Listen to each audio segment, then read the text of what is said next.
Estamos aqui com o pastor Djalma. Bom, seja bem-vindo aqui, pastor. Privilégio enorme estar aqui. É um prazer tê-lo aqui visitando nossos estúdios aqui da TV Rio Bonito. E eu queria saber do pastor, sabemos que pastor é sempre antenado sobre os acontecimentos do país, do município, do estado, política, economia e educação. Eu gostaria de saber do pastor o que o senhor está achando aí da atual situação, esses escândalos aí que está assolando o nosso país, o nosso estado, conversas também que a gente ouve nas ruas em relação também ao nosso município, a Câmara Municipal, o Executivo. O que o senhor acha disso tudo? Qual a sua análise em relação a esse assunto, pastor? É um privilégio estar aqui com você, um amigo dileto que a gente conhece há muito tempo, e é um prazer muito grande. A própria história da igreja diz que igreja vem do grego eclésia, e eclésia quer dizer chamados para o lado de fora. Igreja não tem que ficar atrelada às coisas que acontecem dentro dela. As quatro paredes do Exatamente. Templo, né? Nós temos que estar antenados com as coisas do lado de fora. A mensagem dos clérigos, das pessoas, tem que ser muito voltada para aqueles que estão do lado de fora. E Deus me deu a alegria, o privilégio de ter uma carreira, não só eclesiástica, mas ter uma carreira do lado de fora. Certo. Nós viemos da indústria farmacêutica, ajudamos a lançar uma série de produtos no mercado do Brasil e da América Latina. Tive alguns livros publicados na área de marketing. Então a minha vida ela não é dividida, porque Charles Spurgeon dizia que para quem é um homem de Deus, tudo é espiritual, Então eu não tenho uma vida na igreja e fora da igreja, eu sou cidadão, somos cidadãos, dentro e fora da casa do Senhor. Eu percebo que há um grande problema quando você coloca gestão pública e política. As duas têm que andar sempre lado a lado, porque quando a política fica maior do que a gestão, o que acontece? Desanda tudo, a corrupção toma conta, as coisas vão acontecendo, porque falta experiência de gestão. E quando a gestão é muito maior do que a política, é um problema também. Porque tem que ser paralelo. A política ela faz parte de você conquistar as pessoas, de você conhecer os problemas das pessoas. Ou seja, tem que ficar na mesma balança, tem que ficar exatamente, o mesmo peso, o equilíbrio. E o que a gente tem percebido é que, infelizmente, a política tem ditado as cartas num plano muito maior. Ou seja, essa balança está desequilibrada. Exatamente. Ou mais por um lado ou mais para o outro. Completamente desequilibrada. Isso não é de agora. E isso você pega lá no século XVII, quando a Holanda chegou em Recife, nós tivemos um dos maiores gestores públicos da história desse Brasil, que foi Maurício de Nassau. Ele montou a cidade de Recife, ele montou Olinda. Um gestor, né? Um grande gestor. Até hoje você chega lá, você vê cidade subterrânea e tal, uma coisa que para 1600 e pouco era uma coisa inconcebível, e ele conseguiu. Futurista mesmo. E foi expulso por causa da política. Você viu ao longo da história do Brasil várias vezes em que quando a política falou mais forte, o povo desandou. Você teve, por exemplo, agora mais recentemente, na história do Brasil mais recente, você teve em 1986, eu era só um menino, adolescente, nós tivemos Que ano? 86. 86. Você também, a gente está mais ou menos no mesmo barco. Tempo que a gente ficava jogando bola de gude, tá bom? Houve o Plano Cruzado, você se lembra, que foi uma explosão no Brasil. E o que foi feito? Trouxeram um gestor do mundo corporativo chamado Dilson Funaro, e ele fez o plano e começou a desenvolver o plano. Quando a política entrou, estragou o plano. Estragou tudo. Dilson Funaro saiu, morreu de câncer mais à frente, desgostoso. Exatamente. Ele era um político, ele era um executivo da Troll, que era uma grande empresa. Então, você vê que tudo isso atrapalha. A política foi destruindo o Brasil. Nós tivemos ali, no final do governo Collor, quando ele foi impeachmentado, que o Brasil viu suas instituições jogadas por terra. Houve um presidente chamado Itamar Franco, que o que ele fez? Ele fez um governo de coalizão e ele chamou técnicos para o seu governo. Ele rateou Foram o governo. só 2 anos. 2 anos de governo, que consertou tudo. Que deu banho. Que deu início aí ao real, né? A verdade é essa, com o ministro da Fazenda, o então ministro da Fazenda, Fernando Henrique Cardoso, que deu início todo o plano real que estabilizou a moeda brasileira, né? Exatamente. E o Fernando Henrique, o sociólogo, o que ele fez? Ele criou uma equipe Plano Real não foi fruto da cabeça dele, nem do Itamar, mas de toda uma equipe que trabalhou, que pensou, e nada foi um susto, porque a gente era acostumado àquele plano. Agora fechou o banco e vai ter e tal. E eles fizeram um plano que foi avisando o povo, olha, agora é o RV, e agora é um plano de contingencial, uma dolarização e tal. Agora vai ser criado o real. E este real está até hoje aí. Até hoje. Né? Um plano que... pouco desvalorizado ultimamente aí, devido às últimas ações. As últimas ações aí, a política, do que a gestão. Exatamente. Né? Então, nós vimos que o Brasil, a partir dali, olha quantas coisas ele construiu, e a partir da mente de gestão pública, o Plano Real, a lei de responsabilidade fiscal, que é uma coisa muito importante, né? A privatização de áreas que não eram importantes para o governo naquele momento, que ajudou. Hoje a gente tem um celular com facilidade, internet. Às vezes eu fico pensando, pastor, se não tivesse tido aí as privatizações, que muitos partidos políticos que hoje é a favor, mas na época foi contra, como que seria hoje a nossa comunicação? Pois é, telefones aí, eu tive recentemente conversando aí com o ex-prefeito de Itanguá, Carlos Pereira, e ele foi um dos responsáveis aí, caso os contatos que ele tinha, em dinamizar a comunicação da então Telerge. É Telerge? É isso mesmo, Telerge. Eu confundia Telerge com Serge, que a Serge é elétrica, né? E a Telerge comunicação, telefonia. Aqui para nossa região de Rio Bonito, Tanguá, Silva Jardim, e eu fico imaginando como seria hoje se não houvesse privatizações das estradas, da telefonia, né, da comunicação, digamos assim. Como que seria hoje? Será que hoje teríamos com facilidade de ter um celular aí com 3G, 4G, digamos assim, né? Será que seria hoje, como é que seria hoje se não houvesse essas privatizações? Será que seria pior ou melhor? A gente fica naquela... A gente não sabe, então, a gente não tem bola de cristal, né? Também não acredito em bola de cristal. Eu também não. Eu acredito em gestão. Existe a bola de cristal, mas não para adivinhar nada nela. Eu acredito em gestão.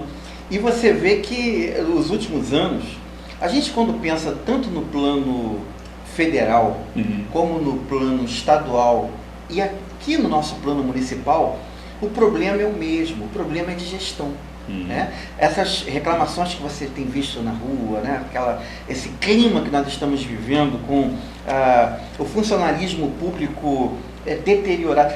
Que coisa terrível, o município, por exemplo, aqui até hoje não conseguiu votar o seu plano de cargos e salários. Como é que você vai para uma guerra, que é a gestão pública, e você não cuida dos seus soldados, você não alimenta os seus soldados, você bota os soldados na batalha sem alimentar e sem dar a ferramenta, sem dar a arma para os trabalhadores trabalharem, né, se defenderem. Agora, pastor, é aquele velho problema, as pessoas vão para palanque, prometem, e no fundo sabem que são coisas que não vão cumprir. E o povo acredita, o povo não, parte do povo acredita e depois ficam reclamando nas esquinas. É o que o senhor falou, aí ficam reclamando, por quê? Eu acho que o político tinha que se formar, tentar se formar, existe curso, né? Existe uma área, para quem não sabe, existe hoje uma cátedra chamada gestão pública. Todo candidato a vereador deveria ser formado nessa área. Não é uma faculdade, não, embora tenha também, mas existem cursos técnicos de gestão pública que todos deveriam entrar a ver, né? Entender que não deve se gastar mais do que se tem, que deve se cuidar das áreas prioritárias. Quer dizer, e uma coisa muito importante que a gente não está levando em conta, honestidade que tá moral, ética, está muito difícil, né? Está muito difícil. Não estou dizendo aí que os políticos aí não são honestos, mas às vezes deixam passar.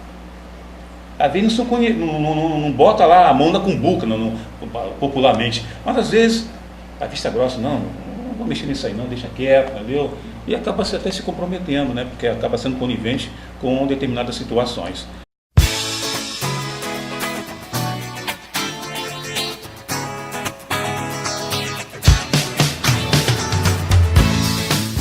Supermercado Tinoco. Esse é o Supermercado Tinoco, a maior rede de supermercados da região, oferecendo para você e sua família sempre o menor preço e o melhor atendimento. Então, na hora de fazer suas compras, não se engane, venha para o Supermercado Tinoco, Rua 15 de Novembro 210, telefone 27340878. Supermercado Tinoco. O caminho certo para a sua economia.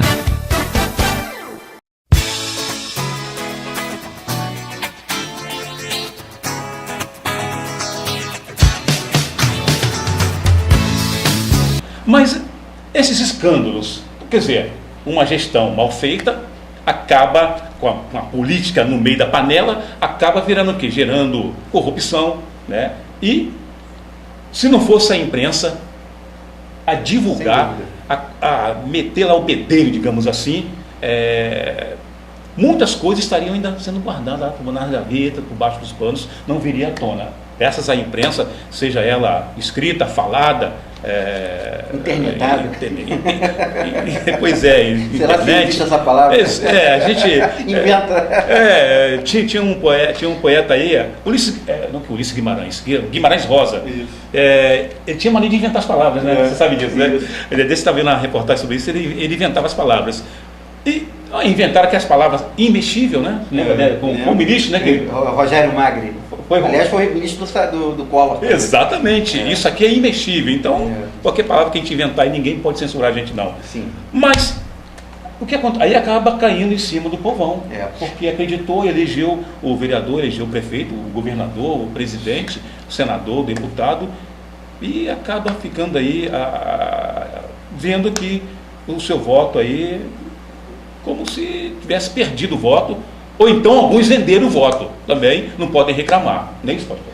Sem dúvida. Um dos grandes problemas da política em si é como o político chega ao poder.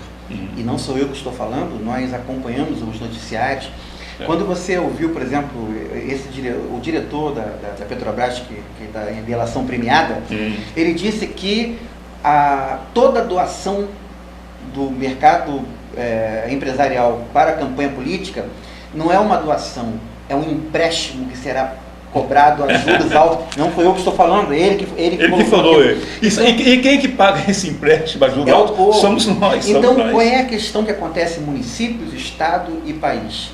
Pega-se esses empréstimos, né? Compram-se votos das formas mais hilárias possíveis, né?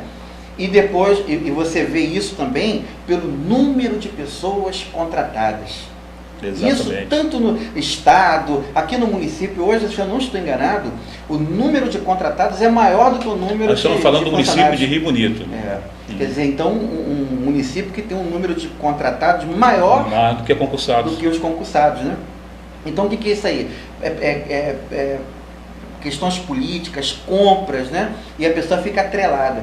O dia que a política for assim... E o que fazer, pastor? Você acha aí que o que fazer para acabar com isso? Você já falou que uma gestão bem feita, de repente aí, quando a política misturou com a gestão, dá nisso que a gente está vendo aí, escândalos da Petrobras, a HSBC, da fora, né? Você então falou de algumas soluções. A primeira é você cortar esse caixa 2 e esse financiamento de campanha como ele é hoje. Porque hoje você pega determinados candidatos que têm um poder econômico enorme e outros candidatos que talvez tenham até boas intenções, mas têm um poder muito diminuto em relação aos outros. Quer dizer, então o financiamento da campanha tem que ser igual para todos, sem caixa 2, inclusive em comprovação. Como é que você, aquela campanha consegue botar mais galhardete do que a outra? É uma forma de você ver quem é que está com mais dinheiro ou menos. É verdade. Né? Então, quando todos estão com os recursos iguais, você vai poder ver isso aí. E a segunda questão é a política em si, ou a gestão pública, atrair, que ela não conseguiu fazer, os verdadeiros valores. Quantos empresários nas cidades, empresários que deram certo, pessoas que dão empregos, que, sabe, que poderiam estar dando a sua contribuição na política e não entram porque a política não os conquistou. Né? Porque a política tenta conquistar muitos através de uma área que eles não querem, que é o dinheiro. O dinheiro que eles entenderam que ganha esse dinheiro através da honestidade. E quando o empresário entra para a política, acaba com a paz dele também. Acaba com a paz. Eu fico muito com o exemplo que falou o ex-vice-presidente José Alencar, que ele disse que política não é para você se servir dela, mas você servir a ela. Quando ele foi vice-presidente, ele já era um homem rico, um empresário, milionário, sabe, que não precisava pegar. Tanto é que passou o tempo, ele em si estava num governo cheio de problemas, mas ninguém se falou nada da vida dele, e tantos outros. Política é para isso. Política é para a gente conseguir conquistar homens que sejam do bem, que tenham a intenção do bem. E que aí, é claro que a gente erra querendo acertar também, mas pelo menos você vai conseguir quebrar muito da questão da corrupção. Esse é um problema, é um mal, é um câncer que tem que ser extirpado da política. E começa na campanha, na compra de votos, nos esquemas. Exatamente. Esse é um problema muito sério. Agora, falando do nosso município, nós estamos vendo aí a prefeita atual do nosso município, não conseguindo cumprir aí, talvez, a gente não sabe lá as finanças da prefeitura, como é que está, mas a gente vê, pastor Djalma, que promessas de campanha não foram concretizadas, promessas aí, às vezes até a prefeita, às vezes até está querendo, às vezes até o intuito dela é querer realmente que cumpra com o que ela prometeu. Mas quando depois que entra, pastor, vê que realmente o negócio lá dentro é diferente, apesar que já teve gente que já teve lá dentro, então eu acho que de repente, bom, lá dentro eu sei que vou encontrar uma coisa que eu já conheço. Então por que prometerem coisas que às vezes vai ser difícil? É difícil, entendeu? Como é que você analisa isso aí, pastor? Você quando diz assim, puxa, a pessoa entra lá e vê. Isso aí, os 2 últimos prefeitos não podem dar essas desculpas, porque já foram prefeitos que passaram por reeleição. Eles sabiam muito bem do que estava lá. Nela, por exemplo, eu mesmo acreditei, a gente votou e tal, ajudou, e foi um susto para mim. Veja você... O senhor votou, né? Votei. A gente tem que... Você não tem que participar, né? Você não pode... Eu digo o seguinte, eu não votei. A pior coisa é você votar nulo. Não, eu não votei. Votar nulo é que você eu não votei. Escolher alguém e votar. Eu não votei, mas depois que elegeu, acabou o seguinte, a nossa prefeita, é a prefeita do município de Rio Bonito. A gente tem que torcer para as coisas dar certo. Eu digo a você, votei, a gente participou na época da campanha. Quando eu percebi o que seria feito do governo, isso aí já em novembro de 2012, antes de começar o governo, eu não quer dizer que o senhor então fez parte do marketing da campanha na época. O senhor fez parte então da campanha. E você vê, eu não participei, eu não recebi um só salário desse governo que está aí. Eu não participei de nada, não participei de trabalhos, não fiz trabalhos para esse governo. Às vezes eu vejo muitas pessoas falar, não, criticam, mas quando tiveram a oportunidade de receber do governo, foram lá receber. Quer dizer, isso aí já mostra o quê? Uma certa falta de hombridade da pessoa, porque se a pessoa é honesta de verdade, ela não vai querer participar do que ela está vendo que não está correto. Esse é um ponto. Outra questão, voltando à gestão pública, eu não quero nem me ater às pessoas, porque as pessoas decepcionam, né? A gente está falando, a gente fala prefeita, porque é o executivo, não tem como a gente não falar. Mas eu quero me ater, eu compreendo, agora eu quero me ater à questão da gestão em si. Veja o que acontece no município, eu quero envolver executivo e legislativo. Certo. Nós estamos há cerca de 3 anos que a arrecadação anual do município está gerando em torno de 150 a 180 bilhões, mais ou menos. Porque tem uma estimativa em torno de 220 e foi 212. Em torno de, não passa disso, né? Não passa disso. Então imagine esse ano, agora vamos assim, você, minha amiga dona de casa que está me ouvindo agora, vamos falar simples sobre uma questão de finanças públicas. Se você sabe que você está recebendo anualmente em torno de 140 a 210 reais por ano, vamos colocar na tua linguagem, né? Como é que você vai fazer um orçamento? Enquanto todo o Brasil, você vê que o governo federal cortou orçamento, o governo estadual cortou orçamento, só em Rio Bonito que aprovaram um orçamento 20% maior para esse ano, sem ter estimativa para essa entrada. Quer dizer, deram uma oportunidade para o atual executivo gastar mais, já tendo 2 anos visto que já está gastando mal. Quer dizer, então eu pergunto, cadê a Câmara nessa hora? Quer dizer, a Câmara, uma das funções dela é legislar e fiscalizar. Para que serve uma Câmara se ela não fiscaliza? Para que serve uma Câmara se ela não está legislando de acordo com aquilo que ela está vendo, né? Cobrar e não aprovar. Essa foi uma questão que, para quem é inteligente, precisa ter muita inteligência não. A dona de casa que está me ouvindo, ela está entendendo perfeitamente, né? Como é que você não tá recebendo esse valor? O Brasil todo cortou orçamento, e só em Rio Bonito que aumentou em 20% o orçamento, por quê, para quê? Então não adianta depois dizer, não está gastando em quê? Se os próprios vereadores foram cúmplices no orçamento maior. Certo. Então, volta ao ponto, gestão pública, porque quem tem gestão, quem entende um pouquinho de gestão, uma dona de casa não cometeria esse erro, né? Pastor, é uma conversa aí que a gente vai até marcar outros dias aqui para conversar com o será um pastor. prazer. Falar de gestão, falar de vida gestão, pública é uma alegria. O nosso tempo é curto, eu agradeço aí, pastor, mas a gente vai marcar sim. A gente vai ter uma série de entrevistas, participação, está sendo trazer uma aula aqui. A gente está sempre aprendendo alguma coisa nova, acrescentando, né? E é um prazer realmente estar aqui ao lado dessa pessoa que é um grande amigo, mas também eu o admiro pela sua inteligência e por também ser um entendedor do que fala. Não está falando só porque leu na internet, né? Então, eu agradeço a sua presença aqui. A gente vai estar várias vezes aqui conversando com o pastor Djalma. Pastor Djalma, obrigado pela sua participação. Eu que agradeço. Foi um prazer. Você sabe que Cícero, que foi um grande orador do Senado, em Roma, ele dizia que a gratidão, ela não é só a maior das virtudes, mas é a mãe de todas as outras. E eu sou grato pela nossa amizade. Isso. E por esse momento. Pastor Djalma, é um prazer tê-lo aqui. Prazer enorme. Muito obrigado a todos.